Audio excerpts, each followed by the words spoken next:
Hey guys, welcome back to my channel. In this video, we are going to be doing the poem, The Heart of the Tree. This is going to be the last poem from your book Treasure Trove. I have covered all the other 9 poems and this is the 10th one.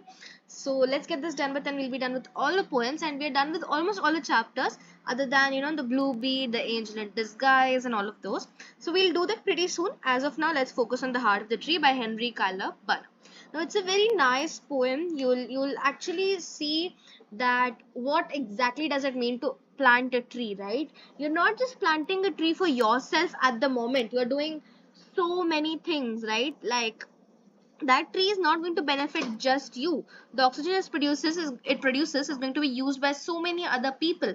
The fruits the tree gives is going to be used by so many other people, right?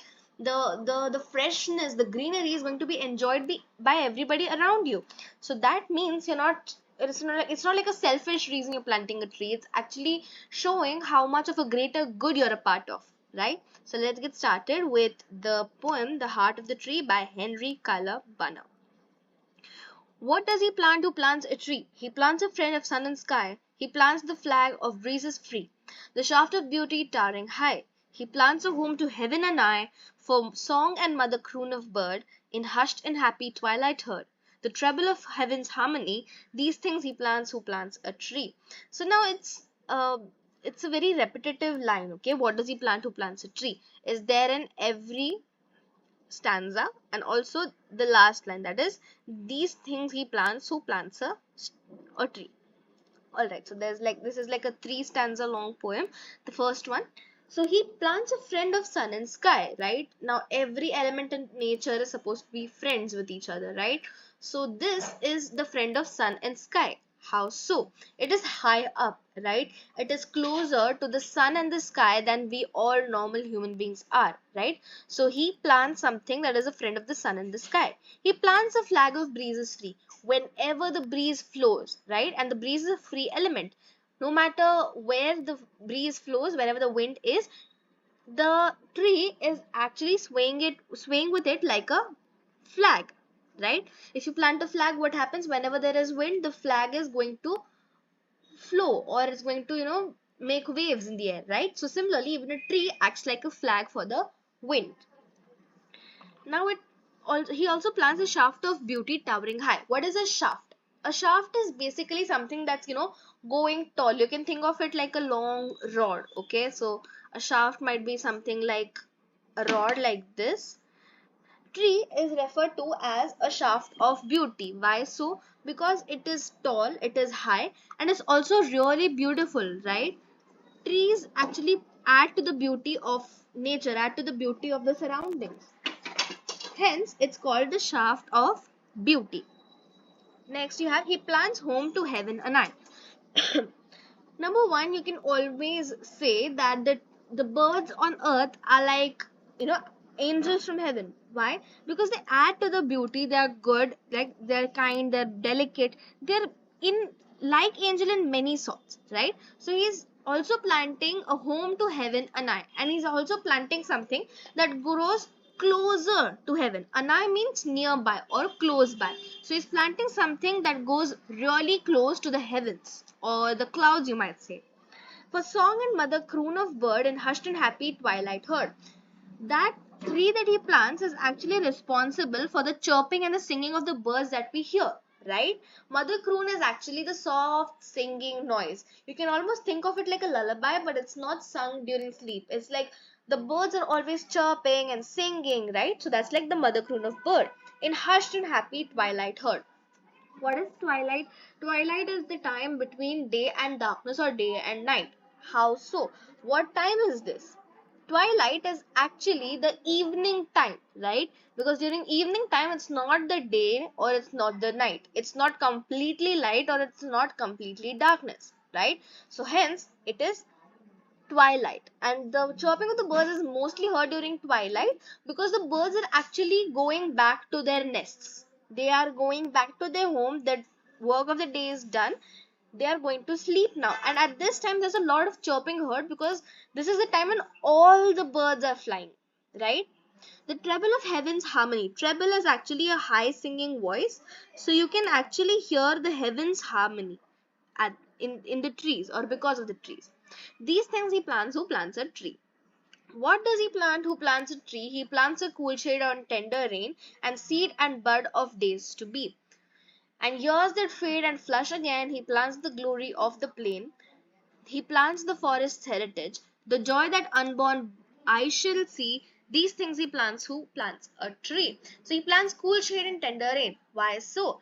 Cool shade actually wherever there is sunlight or harsh sun, what people do, they'll stand under the tree. One, the place under the tree is shaded because of all the leaves and the wide branches.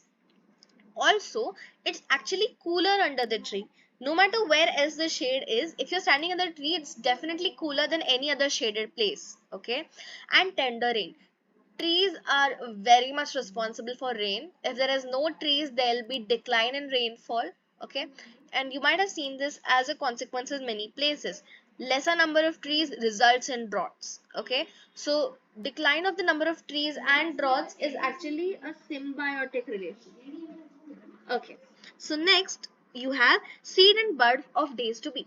It's not that when you plant a tree, only you will get the fruits of it, right? If you plant a mango tree, it's going to stay there for a minimum of 30-40 years. Okay, so these 30-40 years, another generation will be able to see it. If not just another generation, you might have seen this, that if there is a tree in the society, right, the kids will break off its fruits and enjoy it. The animals and birds will enjoy the fruits and flowers. So it's not that it's just for you, but it's also for the others and your future generations. All right. And years that fade and flush again, it's for many more years to come, and it's going to be through all the good and bad. Why? Because a tree is planted, it doesn't mean acha bura ho gaya, the tree will die off or something. No, it means a tree is there and is going to be there constantly. The good or the bad is not going to affect it much. He plants the glory of the plain. Of course, right? The glory means, you can think of the beauty of the plain. Basically it means that if there's a land, right, and it's just a bare land, it's not very attractive.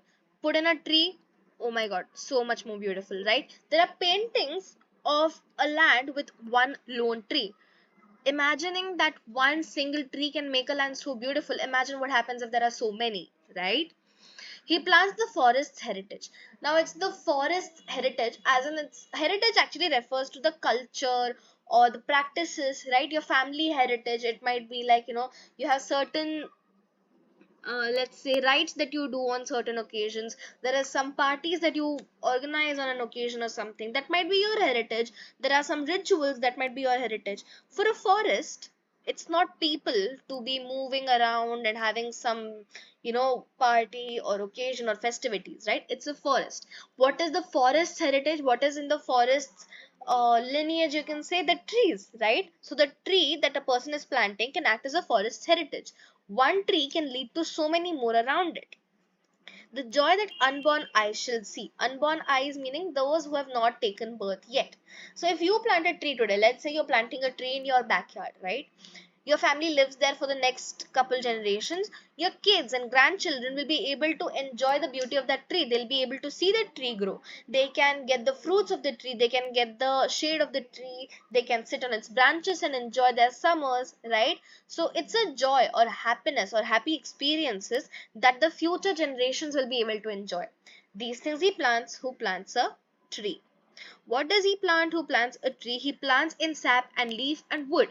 So that's the parts of the tree, right? Sap, leaf and wood. Leaf and wood, right? Leaf is the green parts of your tree. The wood is the bark or the stem of the tree. What is sap? If you slash a tree, if you cut a tree, right, there'll be liquid that falls. That liquid is called the sap of the tree. It's like the blood for the trees. So blood is for humans. What sap is for trees. This sap is actually what you get in the form of rubber. It's not exactly the same thing, but rubber is also similar to sap, wherein you slash the rubber trees, get out the gooey substance, and that makes your rubber. Okay, this rubber is used to make your tires, your erasers, your elastics, etc. In love of home and loyalty, and Farkas thought of civic good. So it's like love of home and loyalty. The planting of a person tree, right? If a person is planting the tree, it shows how much he loves the land and the people around there. And Farkas thought of civic good. Now, the person who's planting a tree, like I said before, is not a very selfish person. Why? Because he is not planting something that will benefit him alone or her alone. He is planting for the people, showing civic good. What is civic good? Thinking of welfare of the others, thinking of good for the others, thinking in a social well-being sense. His blessings on the neighborhood. His refers to two people. Okay, this his here means two things. Okay, first is the person who planted the tree. Okay, first meaning of the word his here is the person who planted the tree, and the second meaning is God. So this person is also blessing the neighborhood along with God blessing the neighborhood. Why? Because every creation is from God, right? Whichever God you have faith in, it's a creation of that God. So it's both the person's and the God's blessing. Who in the hollow of his hand holds all the growth of our land. Now here his is referring to God. Why? Because humans are not going to hold the growth of the people, right? It's the God who's taking care of us. Holds all the growth of all our land.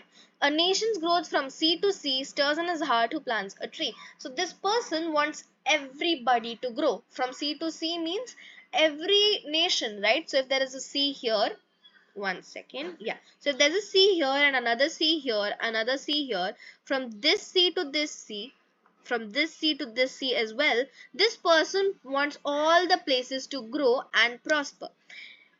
And this feeling of everybody benefiting and everybody being successful and happy is what is there in the heart of this person who plants a tree. So guys, with this we are done with the beautiful poem What Does He Plan to Who Plants a Tree by Henry Calabana. It was a really nice poem. It showed you what it actually means to plant a tree and all the reasons why you should be planting a tree. And we have, with this we have completed all the poems from the book Treasure Trove for ICSE.